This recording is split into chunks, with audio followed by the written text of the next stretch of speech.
"It is a kindness," the sage said, but he was studying the pattern written into the healed.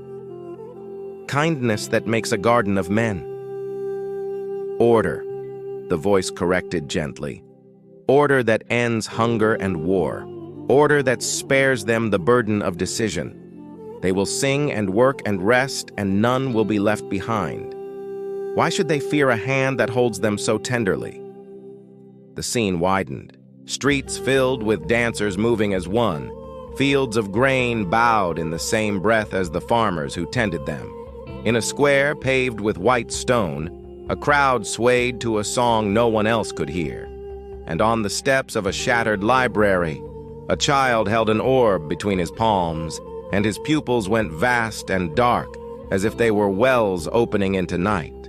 When he smiled, his teeth shone with specks of red. The sage closed his fist, because a hand that holds can also squeeze. The vision convulsed. The luminous beings looked up in perfect unison. The music pitched toward a thin, metallic whine. In a dozen places at once, people turned their heads at the same angle and began to walk toward the ships, leaving their families mid-embrace, leaving their harvest mid-row, leaving their tears mid-cheek. When husbands called after wives, the wives did not answer, not out of cruelty, but because the call had not been written into them.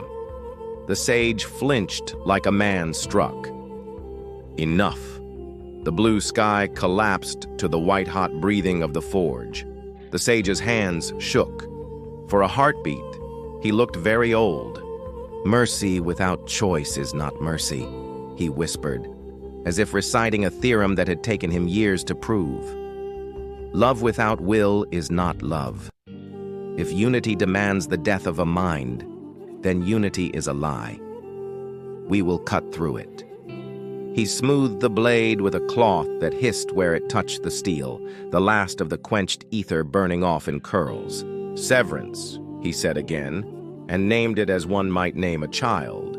"When my son cannot trust his eyes, you will be sight for his hand." The hammer rose and fell, slower now. With each strike, the sigils along the anvil dimmed, as if the forge itself were yielding its light to the blade. When the final ring died, the sword lay quiet and complete. No ornament, a narrow fuller, a line that seemed to know where it wanted to go. A sound like tearing silk ripped the air. The forge blew out.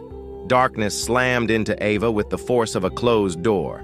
She stumbled and fell backward against the worm husk's cold wall. The campfire spat sparks. The world returned in pieces. Smell first, the resin and bone char, then the wind. Then the shape of Alinor at the mouth of the husk, already on his feet, sword in hand. Kalen stirred and whimpered, turning beneath the cloak. Ava's hand went to the child's hair by reflex, smoothing it once. "Shh,"